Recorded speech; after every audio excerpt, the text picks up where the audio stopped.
पद्धतीने तुम्ही वक्तव्य केलाय की माघार घ्या, अन्यथा तुम्ही मुख्यमंत्र्यांचा अपमान केलाय, अशा पद्धतीनं कारवाई किंवा गुन्हा दाखल केला जाईल. बघा, आमच्या प्रदेशाध्यक्षांनी आपली भूमिका मांडलेली आहे की हे सरकार औरंगजेबाच्या कृतीसारखं वागते आहे, असं भूमिका आमच्या प्रदेशाध्यक्षांनी मांडलेली आहे. आता हे सरकार समजा औरंगजेबाच्या कृतीसारखं वागत नसेल तर यांना लागायला कशाला पाहिजे मिरची? त्यांचं म्हणणं आहे मी देवेंद्र फडणवीसाला औरंगजेब असं नाही म्हटलं, असं त्यांचं मत आहे. ते स्पष्टीकरण तुमच्या चॅनलवरही आलेलं आहे. त्याच्यामुळे सरकारवर त्यांचं टीकास्त्र आहे. या राज्यामध्ये शेतकरी असेल, गरीब असेल, शिकलेले मुलं मुली असतील, महिला असतील, अत्याचार मोठ्या प्रमाणात वाढलेला आहे. आणि म्हणून आमच्या प्रदेशाध्यक्षांनी जी भूमिका मांडलेली आहे त्यांची जी दिशा आहे ती त्यांनी आपली त्या ठिकाणी मांडलेली आहे. तर त्याच्यामुळे यांना फडणवीसांना त्यांनी म्हटलेलं नाही असं त्यांनी मान्य केल्यानंतरही त्यांना चौकशी करायचं सरकार आहे, ते सरकार मायबाप आहे. तर त्यांना काय करायचं त्यांनी करावं, त्याला न्यायालयाचे दरवाजे आम्ही ठोकू. उदयनराजे भोसले असं म्हणताय की द्वेष पसरवण्याचं काम काँग्रेसनं केलं आणि मुस्लिमांना उचलून सुद्धा काँग्रेसनं धरलेलं आहे, असं उदयनराजे भोसले बोलतात. असं आहे, उदयनराजेचे वडील आणि ते सगळं त्यांचा जुना इतिहास पाहिला तर तो आमच्याशी निगडीत आहे. त्यामुळे आता त्यांना पात्र बदललं त्यांचं, त्यामुळे त्यांना ती भूमिका मांडायची असेल त्याच्यावर मला कुठली प्रतिक्रिया नाही द्यायची. सर, नागपुर की हिंसा जो है वो एक साजिश की ओर इशारा कर रही है, ऐसा भाजपा नेताओं का भी कहना है. सर, हिंदी में जानना चाहिए. सर, हिंदी नागपुर. देखो, मैं तुम्हारी पुलिस क्या कर रही थी, तुम्हारा गुप्तचर क्या कर रहा था, उसका तो जवाब देना पड़ेगा.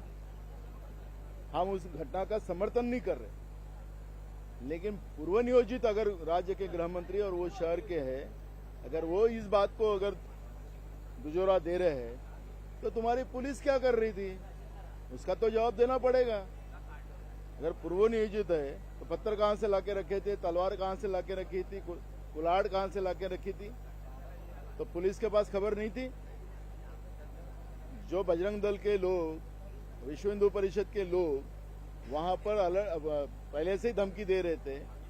शाम से उन लोगों ने इस घटना को वारदात देने का काम शुरू किया था और वो खुद मुख्यमंत्री ने बताया कि खुद पुलिस स्टेशन में ये लोग गए थे, रिपोर्ट देने को गए थे. खुद ही बताया कि मुस्लिम धर्म के लोग पहुंचे थे रिपोर्ट देने के लिए. तो फिर ये सब सुनिश्चित था,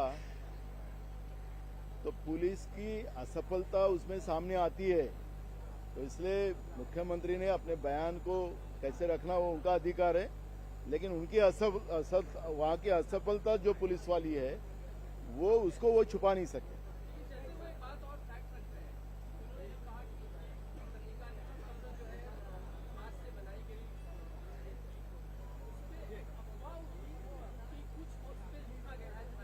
ना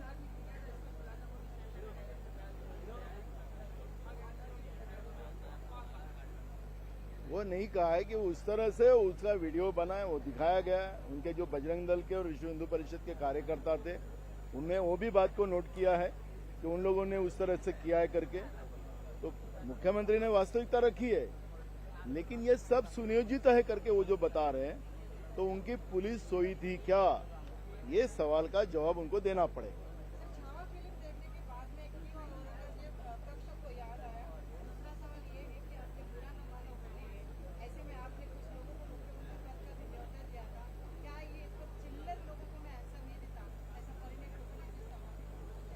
देखो, मूल इशू होली वाला इशू खत्म हो गया. इशू ये है कि छावा पिक्चर में क्या दिखाया वास्तविकता है ऐसा वो लोग बोल रहे. लेकिन मूल सब्जेक्ट है कि पिक्चर से इतना बड़ा इफेक्ट होता तो ये सरकार के ऊपर भी एक पिक्चर बनाना चाहिए.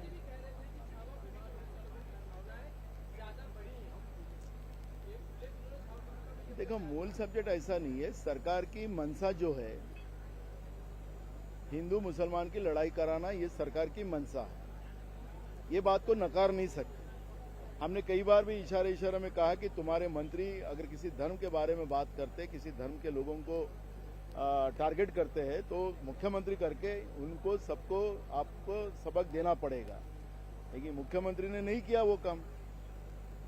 तो ये जो मंत्री महोदय जब इस तरह से बातें करते हैं, उनके विधायक जब बात करते हैं सत्ता पार्टी के, तो मुख्यमंत्री क्या चाहते हैं कि राज्य में हिंदू और मुसलमान की लड़ाई हो? इसका जवाब उनको देना पड़ेगा।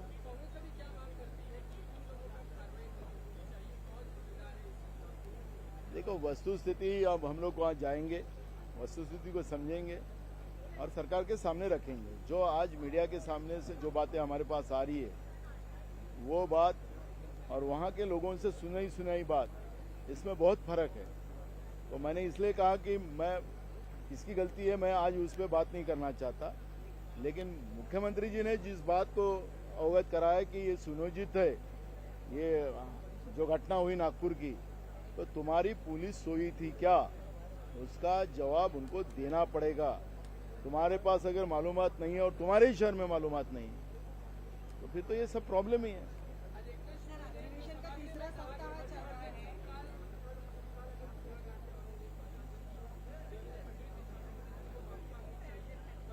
देखो, हमारे प्रदेश अध्यक्ष ने उस बात को अवगत कराया कि मैंने सरकार को कहा है कि औरंगजेब के विचारधारा की सरकार है। तो सरकार अगर औरंगजेब के विचारधारा की नहीं तो इनको लगना क्यों चाहिए? नहीं है तो तुम शिवाजी महाराज के विचारधारा के तो विचारधारा के करिए ना।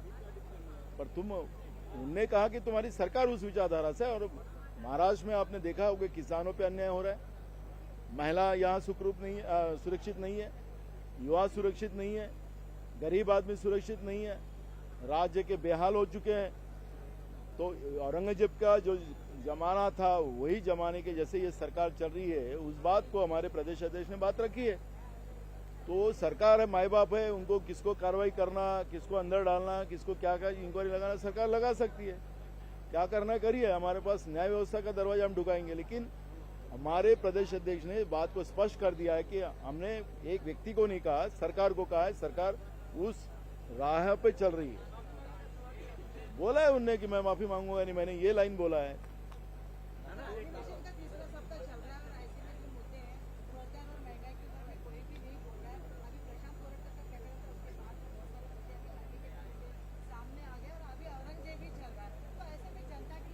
देखो, आपने देखा होगा गए हफ्ते में भी मैंने विषय उठाया था अध्यक्ष जी के सामने, यह हफ्ते में भी उठाया कि हमारे जो प्रस्ताव आए हैं उसके ऊपर चर्चा करो।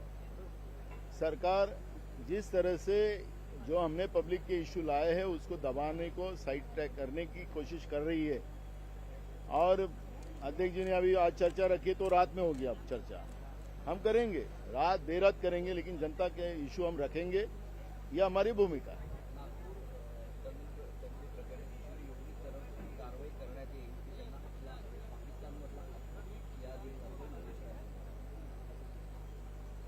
मला एक कळत नाही की मुख्यमंत्र्यांनी उत्तर दिलेलं आहे, त्यांना उत्तर देऊ द्या, तर त्यांना काय कारवाई करायची करू द्या, आम्हाला बघू तर एकदा। पण तुमच्या पोलिसांना हे माहिती नव्हती, हे ते स्वतः मान्य करत असतील तर याच्यापेक्षा दुर्भाग्य काय?